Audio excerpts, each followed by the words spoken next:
Y nos vamos a ir de viaje no tan imaginario, sino a través de la tecnología a, si no me equivoco, la ciudad de Moscú, allí en la Federación Rusa, porque le vamos a decir buenas tardes ya, con 5 horas de diferencia, si no me equivoco, tenemos la posibilidad de comunicarnos nuevamente con el analista internacional e historiador Cristian Lamesa, que nos produce un gran gusto poder volver a charlar con él y saludarle. Muy buenos días, buenas tardes, Cristian, ¿cómo estás? Marcelo Teles te saluda aquí desde RPD Radio, Noverá Misiones.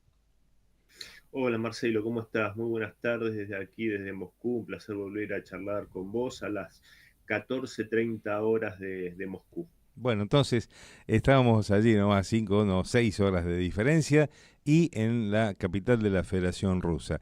Recién hacíamos, Cristian, una introducción en referencia a que todavía estabas en la ciudad de Moscú y que había pasado la semana pasada. Yo no recuerdo si es el 7 o si es el 8 y te voy a pedir que nos ayudes y que nos expliques, porque la pregunta que te iba a hacer es esta: ¿quién ganó la Segunda Guerra Mundial? Sí, Hollywood o si lo ganó la Unión Soviética, porque resulta ser que se vive absolutamente diferente de un lado u otro del mundo, lo que tuvo que ver con esa fecha tan emblemática que fue la rendición, en ese caso, de la Alemania nazi allá en 1945. Bueno, vos mencionabas a Hollywood y yo te diría que ganó Mosfilm la guerra, que sería el equivalente de Hollywood en la época soviética e incluso en la actual Rusia, la empresa cinematográfica Mosfilm. Saliendo de este chascarrillo, el 9 de mayo se conmemora el Día de la Victoria, que en este caso hace apenas unos días, el pasado viernes, se vivió aquí en Moscú, en toda Rusia y en las ex repúblicas soviéticas que conmemoran este hecho con mucha emoción, la victoria, ¿no? La capitulación del nazismo, la victoria de la Unión Soviética y de sus aliados sobre la Alemania nazi. Y aclaro lo de sus aliados, porque curiosamente la Unión Soviética y la Federación Rusa actualmente nunca desconocieron ni menospreciaron el papel de los aliados occidentales. Es más, eh, yo lo he mencionado en numerosas eh, conferencias que he dado, como aquí en el Museo de la Victoria, en el Museo Paviedi en Moscú, hay un monumento que tiene a 4 soldados, a 4 militares, uno soviético, uno americano, Mm. uno estadounidense, perdón, uno británico y uno francés, coronados con el emblema de las Naciones Unidas.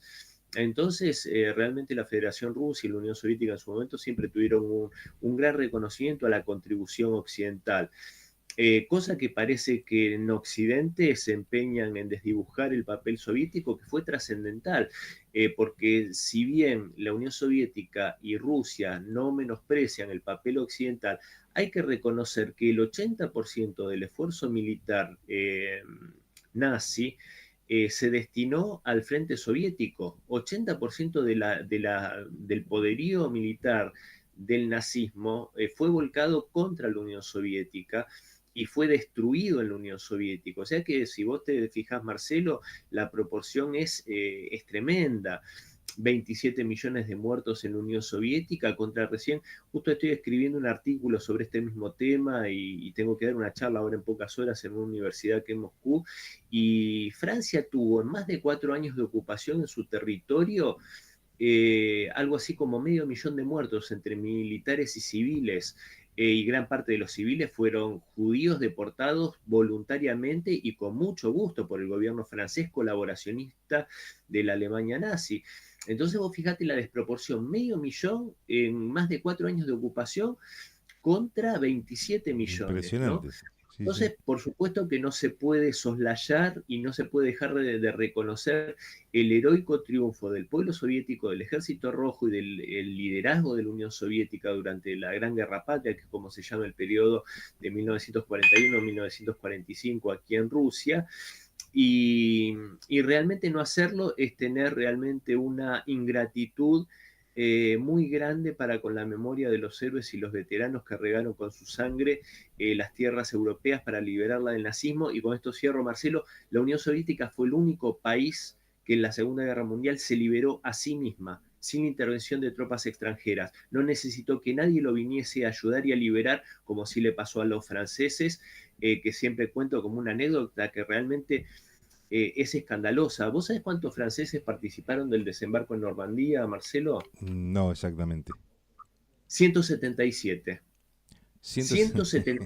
177. Yo te 177 iba a hablar de militares. miles, te iba a hablar de, no sé, una cantidad enorme, Es, pero es, bueno. es escandaloso. Cuando los franceses y Macron sacan pecho haciéndose los valerosos, habría que recordarles que los únicos franceses que desembarcaron en Normandía fue un grupo que se llamó el Comando Kiefer, liderados por un francés nacido en Haití, y eran 177 efectivos nada más, la heroica Francia.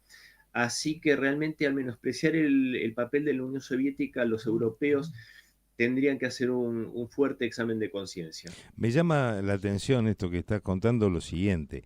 27 millones de muertos, estás hablando prácticamente de medio país, pensando en la población que tenía Alemania, pensando en la población que tenía Francia en ese entonces, que no creo que llegara a 50 millones de personas, pero ponele casi medio país, en donde, bueno, evidentemente la población de la Unión Soviética era mucho mayor, pero geográficamente uno tiene esta idea, por eso hablaba lo de Hollywood, ¿no? Lo decía como una ironía en lo siguiente.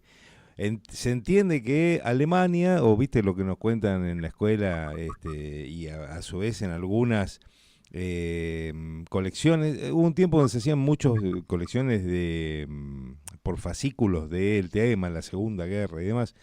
Y bueno, Alemania quiso ampliar su poderío, todo el tema económico, y solamente te muestran que iba hacia los países, como decíamos, ¿no? Francia, Polonia, digamos, la posibilidad después de la alianza con Italia. Pero si uno ve todo lo que es el frente soviético, 27 millones de muertos es algo tremendo. No sé si hay registro de otra guerra que haya tenido semejante cantidad de caídos de un lado. No sé tampoco cuántos fueron los caídos en Alemania. Pero ¿por qué tanto y por qué ese empeño, en todo caso, de Hitler o de los nazis de ganar Rusia? O de ganar, digamos, la Unión Soviética. ¿Por qué? Y además que no fue solamente en la historia, el único ejemplo, el de Adolfo Hitler, ya pasó a Napoleón, había pasado anteriormente, pensando o entendiendo que la conquista de Rusia le permitiría, digamos, dominar el mundo, más o menos. Bueno, a ver, uno de los motivos y que se mantiene hasta el día de hoy es las inmensas riquezas que tiene la Federación Rusa, que tuvo en su momento la Unión Soviética y el Imperio Ruso.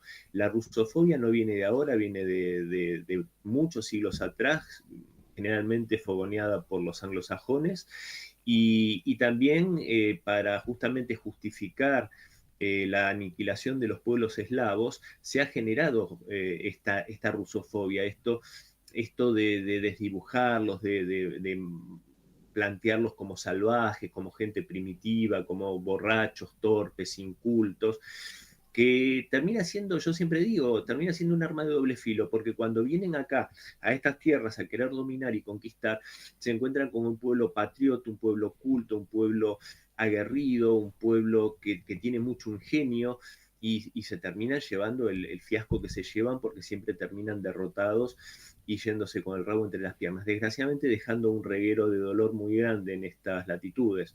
Si me permitís, los números son muy reveladores. Vos te acordás que la palabra diezmar viene de los romanos, de la época Sí, de los romanos, que era un castigo, que era cuando por cobardía o diferentes cuestiones, se castigaba a un grupo separando a números de a 10 y a uno de cada 10 se lo mataba. Eso era un castigo tremendo. Vos imaginate que en la Unión Soviética murió uno de cada 7 soviéticos a causa de la guerra. De toda la población, el 13% de la población murió en la Segunda Guerra Mundial. Y de Bielorrusia, que fue una de las zonas de la Unión Soviética más castigadas, ese número fue a uno de cada 4, un 25% de la población.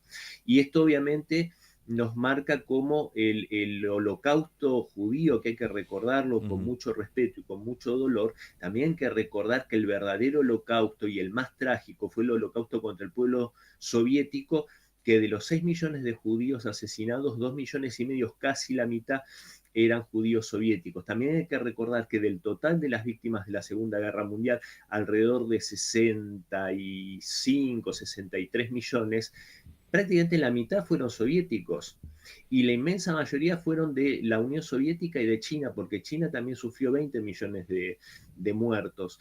Entonces, realmente los números son escalofriantes si uno lo analiza y también se puede ver nuevamente esto, el carácter de guerra de exterminio, especialmente contra el pueblo soviético, contra el pueblo chino, por parte de una Alemania que no fue solo Alemania, porque había tropas voluntarias de prácticamente toda Europa, fue una coalición europea, como también en las guerras napoleónicas, para destruir y dominar, para destruir al pueblo soviético, al pueblo eslavo, y dominar y robar a esta tierra, ¿no? Eh, y, y realmente yo creo que son lecciones que si no se mantienen en la memoria, desgraciadamente se pueden repetir y siempre el costo es tremendo. Así que realmente yo creo que todo lo que se conmemoró y el gran sentimiento que se puso en este 80 aniversario el viernes pasado aquí en Moscú y en toda Rusia, debe hacer pensar a este occidente que parece seguir teniendo este afán de enfrentarse con Rusia por prejuicio ideológico y por ambiciones. Y un dato más que a mí me encanta la historia, y con esto cierro así seguimos dialogando, Marcelo, vos sabés que estos mismos cobardes que yo mencionaba de Francia, que entregaron París sin disparar un solo tiro, la declararon ciudad abierta para que no vayan a romper un foquito de la luz de su hermosa París, vos sabés que tienen el dudoso honor de haber sido un grupo de voluntarios, la Legión Carlomagno, voluntarios franceses, los últimos en defender a Hitler, ¿no? De las tropas del Ejército Rojo cuando entran en Berlín.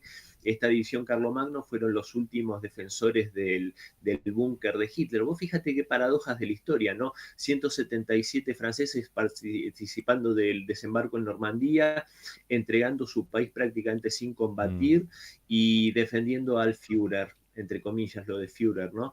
Esta Europa tiene que revisar su pasado, creo yo. Sí, sobre todo porque el formateo de la historia a partir de esa situación, en donde a mí me lleva a pensar, 1928 fue el año en el que se funda nuestra ciudad de Oberá. Nuestra ciudad de Oberá tiene una corriente de rusos y bielorrusos muy importante, también de ucranianos, también de eslavos, es decir, previo a lo que fue la Segunda Guerra Mundial, pero gente de trabajo, gente sencilla, gente de campo, muchas veces acá no se plantea como en lo que es en la provincia de Buenos Aires el campo, acá se habla más de la chacra, se habla más de el modo de cultivo y el modo de producción que había en la Unión Soviética, en donde no tenés grandes extensiones de tierra, aquí en Misiones y en Oberá tampoco, por supuesto, pero eso que decías, ¿no? En cuanto al desprecio, porque existe como un privilegio o como una suerte de división de las inmigraciones. Vos tenés la inmigración anglosajona por un lado, por otro lado la eslava y por otro lado la latina, latinoamericana, ponerle la paraguaya, brasileña. Si bien se da esa posibilidad de conjunción en nuestra ciudad, pero esa posibilidad y ese trabajo para nuestra patria, para nuestra Argentina, ha sido fundamental. Y los inmigrantes eslavos han tenido una participación central en esto. Y digo, me parece bueno hablar de todo esto. En la nota que hicimos anteriormente, allí hubo algunos comentarios muy interesantes que planteaban que por fin alguien que se aparta de la rusofobia. Es decir, vos estás hablando desde hechos concretos de la historia sin esa manipulación que te hace el desconocimiento. Pues si vos no sabes, podés aceptar cualquier cosa por verdadero o cierta. Sí, a ver, la historia da todas las respuestas. El tema es que hay que buscar la verdadera historia. Y la verdadera Claro. historia está basada en los hechos. Mm. En nuestra tierra hubo una persona muy ilustre y muy sabia que se llamó Juan Domingo Perón, y justamente hablaba que la única verdad era la realidad, y la realidad es la que se vive a través de la historia y de los hechos concretos. Y estudiando esos hechos uno arriba justamente a todas estas respuestas, más allá de que también, como me gusta decir, el tiempo da todas las respuestas. Pero obviamente en esta, vos sabés que hay cosas que son muy particulares y como vos muy bien decías, el pueblo ruso, el pueblo ucraniano, el pueblo bielorruso son pueblos eslavos orientales y son gente muy noble, muy trabajadora, de gran corazón y, y, se los quiere mostrar, ¿viste? A través de esta propaganda, como decía antes, como gente inculta, como gente que realmente, bueno, el nazismo los planteaba no solo a los judíos, sino también a los eslavos como subhumanos. Y vos fijate cómo en nuestra tierra podemos dar testimonio de primera mano, ¿no? De la gran contribución que han dado en una tierra de paz como nuestro país los inmigrantes, no solo justamente los eslavos, sino también nuestros antepasados españoles y franceses. Pero bueno, pero hay que valorar la historia realmente en toda su magnitud y buscar la verdad y defenderla. Porque hoy, por decir lo que yo digo en mi libro La paternidad del mal, lo que estamos conversando nosotros y que no es ni más ni menos que la verdad histórica, por ejemplo, en Polonia, hoy a mí me pueden condenar por esto mismo que digo a 6 años de prisión, tan solo por decir la verdad, porque es un delito, según Varsovia, decir la verdad, como yo le he dicho en mi libro, acerca de la contribución y la complicidad de Varsovia con Berlín en el periodo entre guerras para justamente llevar finalmente al estallido de la Segunda Guerra Mundial. Entonces, bueno, uno tiene que, cuando valora la vida, la verdad y la justicia, tiene que, bueno, decir la verdad y no fijarse en el costo, pero sí defenderla porque si no, el otro día en un artículo, no recuerdo si en un artículo o un reportaje, decía que desgraciadamente lo que puede llegar a ocurrir si se repite una vez más esta historia contra Rusia, esta historia que generalmente llevan adelante los anglosajones de pretender dominar, conquistar y destruir, puede llevarnos a una tercera guerra mundial que sea el fin de la humanidad, lisa y llanamente. Sí, ciertamente que sí. Y no faltan nombres propios como no solamente el presidente de Estados Unidos, sino otros tantos que están por allí, por Europa, en donde vos los escuchás y realmente no se termina de entender a qué juegan. Quería consultarte algo más en referencia a, bueno, hoy vas a dar una charla. ¿Cómo sigue tu visita allí en la Federación Rusa? ¿Cuándo volvés para acá, para nuestro país? ¿Cuál es la agenda que tenés prevista? Bueno, yo ya estoy en la recta final de este hermoso viaje que es mi sexto viaje por Rusia. Estoy desde fin de febrero aquí, una estadía prolongada con realmente vivencias muy lindas. Bueno, el premio que recibí, también lo que es un premio ser invitado a varias universidades a dar charlas desde mi óptica para los jóvenes y para el público en general de este país.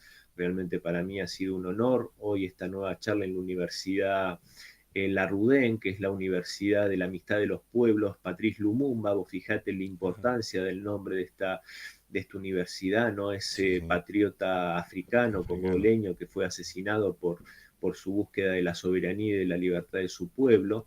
Y esta universidad sigue siendo un emblema de lo que hizo en su momento la Unión Soviética y sigue haciendo la Federación Rusa, que es el compartir el conocimiento, la búsqueda justamente de las ciencias y de tantas cosas para el progreso de la humanidad y compartirlo con los países, especialmente los más postergados como África, Asia, nuestra región iberoamericana.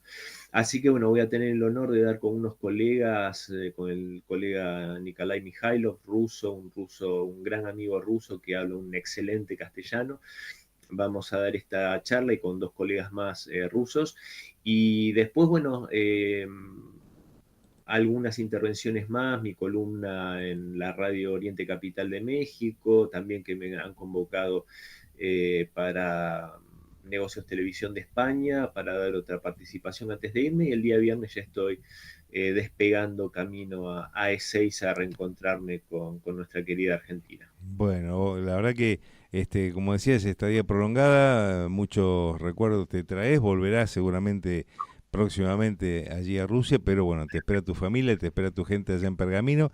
Nosotros a disposición siempre, ese artículo que vas a publicar, por favor, lo compartimos, ahí le vamos a pedir también a Daniel Barrios, que siempre es nuestro intermediario de alguna manera, para poder tenerlo también en nuestra RP Noticias, porque hace falta tener miradas más amplias, y tener otras miradas y no solamente quedarse en la pantalla de lo que nos han vendido y que nos han mentido tanto tiempo.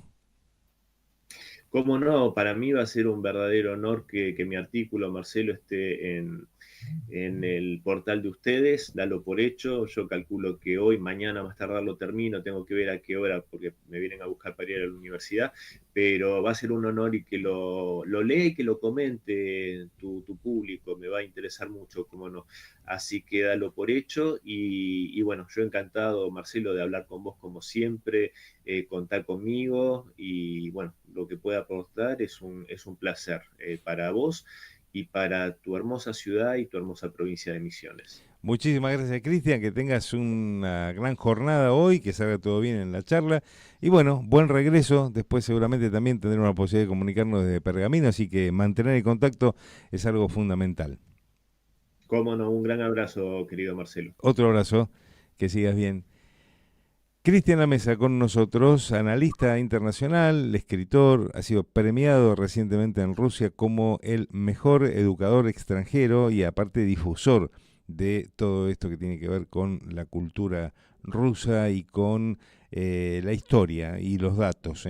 Ciertamente, si hay algo que no se puede refutar, son los datos cuando los tenés arriba de la mesa. Y eso es lo que a nosotros nos interesa,